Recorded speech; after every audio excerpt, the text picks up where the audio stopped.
ভিডিওটা শুরু করার আগে ছোট্ট একটা রিকোয়েস্ট। যদি তুমি চ্যানেলে নতুন হয়ে থাকো তাহলে এক্ষুনি চ্যানেলটা সাবস্ক্রাইব করো আর পাশে থাকা বেল আইকনটা অন করে রাখো, যাতে নতুন ভিডিও আপলোড হলেই তুমি সবার আগে দেখতে পাও। ২০০২ সালের ডিসেম্বর মাস, উত্তরবঙ্গের একটি প্রত্যন্ত গ্রাম আমরুন। শীত তখন মাথাচাড়া দিয়ে উঠেছে। কুয়াশা নামতো সন্ধ্যা না হতেই। এমন ঘন কুয়াশা আগে ৫ পা আগে কিছু দেখা যায় না।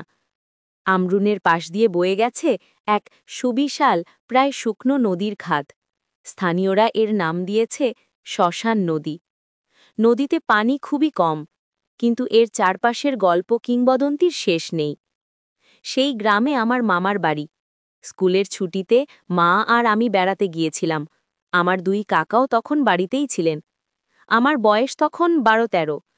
একদিন সন্ধ্যায় রেডিওতে আকাশবাণীর সংবাদ শুনছিলাম, যখন বাইরে থেকে ভীষণ চিৎকার শোনা গেল। গ্রামের কয়েকজন যুবক দৌড়ে আমাদের বাড়িতে এলো। তাদের মধ্যে সবার চোখ মুখ ভয়ে বিবর্ণ। দয়া করে আমাদের সঙ্গে আসুন, এক যুবক আমার বড় কাকাকে ধরছিল। মঙ্গল কাকু, ও ও নদীর ধারে কিছু দেখেছে, সে তো প্রায় অচেতন। মঙ্গল ছিল গ্রামেরই এক বয়স্ক ব্যক্তি, যিনি নদীর ধারে তার ছোট্ট ঝুপড়িতে একা থাকতেন। লোকটি একটু খুঁতখুঁতে স্বভাবের ছিলেন, কিন্তু মিথ্যে বলতেন না। বড় কাকা, আমি আর কয়েকজন যুবক টর্চ নিয়ে বেরিয়ে পড়লাম। বাইরে তখন কনকনে ঠান্ডা আর ঘন কুয়াশা। টর্চের আলো যেন কুয়াশার দেয়াল ভেদ করতে পারছিল না। আমরা এগিয়ে গেলাম নদীর খাতের দিকে। মঙ্গল কাকুর ঝুপড়ি থেকে প্রায় ১০০ গজ দূরে আমরা তাকে পেলাম। তিনি একটা বড় পাথরের ওপর বসে কাঁপছিলেন। চোখ দুটো অদ্ভুতভাবে বিস্ফারিত। তার জিভ দিয়ে লালা ঝরছিল। তিনি কোনো কথা বলতে পারছিলেন না। আমাদের দেখে তিনি আরও উত্তেজিত হয়ে উঠলেন। আঙুল দিয়ে ইশারা করলেন নদীর খাতের গভীরের দিকে। বড় কাকা তাকে শান্ত করতে লাগলেন। অনেকক্ষণ পরে ১ গ্লাস পানি খাইয়ে মঙ্গল কাকু একটু স্বস্তি পেলেন। তিনি যা বললেন তা শুনে আমাদের গায়ে কাঁটা দিয়ে উঠল। ওই যে শ্মশান নদীর মাঝখানে সাদা কাপড় পরা একটা মেয়ে হাঁটছে, আর আর তার হাতে একটা লণ্ঠন, কিন্তু লণ্ঠন আগুন নয়, নীল আলো। সে আমার দিকে তাকালো। তার কোনো মুখ নেই, মুখের জায়গায় শুধু কালো একটা গর্ত। সবাই নিশ্চুপ। নদীর খাতের দিকে তাকালাম। ঘন কুয়াশার মধ্যে কিছু দেখা যাচ্ছিল না, কিন্তু একটা অস্বস্তিকর অনুভূতি সবার মনেই ঘুরপাক খাচ্ছিল। কাকু, আপনি ভুল দেখেছেন, বড় কাকা বললেন। শীতের কুয়াশায় অনেক সময় চোখ ধাঁধিয়ে যায়। না, মঙ্গল কাকু জোর দিয়ে বললেন। সে মেয়েটা আমাকে ডাক দিয়েছে, আমার নাম ধরে ডেকেছে। মঙ্গল কাকুকে বাড়ি এনে শুইয়ে দেওয়া হলো, কিন্তু সেই রাত থেকে গ্রামে একটা আতঙ্ক ছড়িয়ে পড়ল।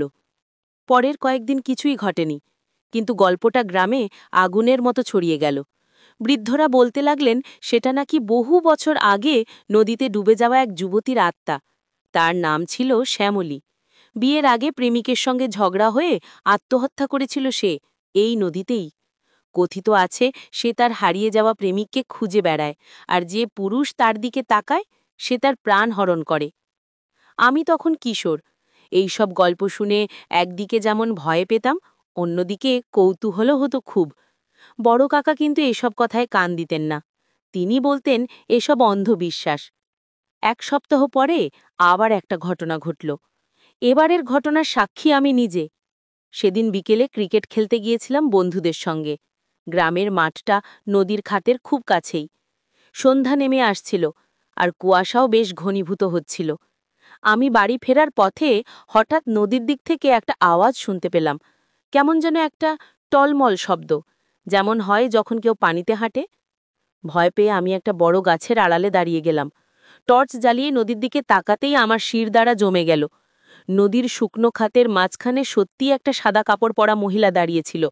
খুব উজ্জ্বল নয়, কিন্তু স্পষ্ট বোঝা যাচ্ছিল ওটা একজন নারী।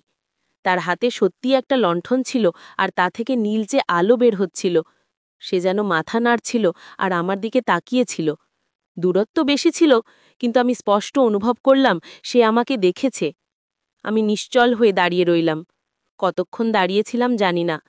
তারপর সেই সাদা মহিলা ধীরে ধীরে কুয়াশার মধ্যে মিলিয়ে গেল। প্রাণ নিয়ে আমি ছুটে বাড়ি পৌঁছলাম। যা দেখলাম সবাইকে বললাম। বড় কাকা এবারও পুরোপুরি বিশ্বাস করলেন না। তিনি বললেন হয়তো গ্রামের কেউ মজা করছে অথবা আমার চোখের ভুল। কিন্তু পরের ঘটনায় সবাই অবাক। গ্রামের এক যুবক বিকাশ সেই রাতে বাড়ি ফেরেনি। তার পরিবার যততত্র খুঁজেও পায়নি। শেষবার তাকে দেখা গিয়েছিল নদীর ধারে যেতে। পুলিশ খোঁজাখুঁজি শুরু করল। ৩ দিন পরে বিকাশের দেহ পাওয়া গেল নদীর খাতের এক কোণে। ডাক্তার বললেন হৃদযন্ত্রে ক্রিয়া বন্ধ হয়ে মৃত্যু হয়েছে। কিন্তু বিকাশের চোখ দুটো ছিল ভয়ানক রকমের বিস্ফারিত, মুখে এক অবর্ণনীয় ভয়ের ছাপ। তার মৃত্যুর পর গ্রামে আতঙ্ক তুঙ্গে উঠল। রাত হলে কেউ বাইরে বেরোত না। নদীর ধারে যাওয়া তো নিষিদ্ধই হয়ে গেল। বড় কাকাও এবার চিন্তিত হয়ে পড়লেন। তিনি স্থানীয় এক বৃদ্ধ, যিনি গ্রামের ইতিহাস জানতেন, তার সঙ্গে কথা বললেন। বৃদ্ধ বললেন এই আত্মাকে শান্ত করার একমাত্র উপায় হল তার দেহাবশেষ খুঁজে সৎকার করা। কিন্তু নদী তো বিশাল, কোথায় খুঁজে পাবে? এক রাতে আমি বিছানায় শুয়ে ঘুমোতে পারছিলাম না। হঠাৎ শুনতে পেলাম বাইরে কেউ আমার নাম ধরে ডাকছে। শব্দ খুব মিষ্টি, নারী কণ্ঠস্বর। প্রথমে মনে হলো কানে ভুল শুনেছি, কিন্তু ডাক আবার এলো। অরুণ, আমার নামই তো অরুণ। আমি জানলার কাছে গেলাম। বাইরে ঘন কুয়াশা, কিচ্ছু দেখা যাচ্ছে না, কিন্তু সেই ডাক আবার শোনা গেল, এবার আরও স্পষ্ট। শব্দ যেন আসছিল নদীর দিক থেকে। আমি বুঝতে পারলাম সে আমাকে ডাকছে। একটা অদ্ভুত আকর্ষণ অনুভব করলাম। যেতে ইচ্ছা করছিল নদীর ধারে, কিন্তু সঙ্গে সঙ্গে মঙ্গল কাকু আর বিকাশের কথা মনে পড়ে গেল। আমি সেখান থেকে সরে গেলাম। পরের দিন সকালে আমি সবাইকে গতরাতের কথা বললাম। বড় কাকা সিদ্ধান্ত নিলেন এ নিয়ে আর বসে থাকা যায় না। তিনি গ্রামের কয়েকজন সাহসী যুবককে নিয়ে নদীর খাত তল্লাশি করার পরিকল্পনা করলেন।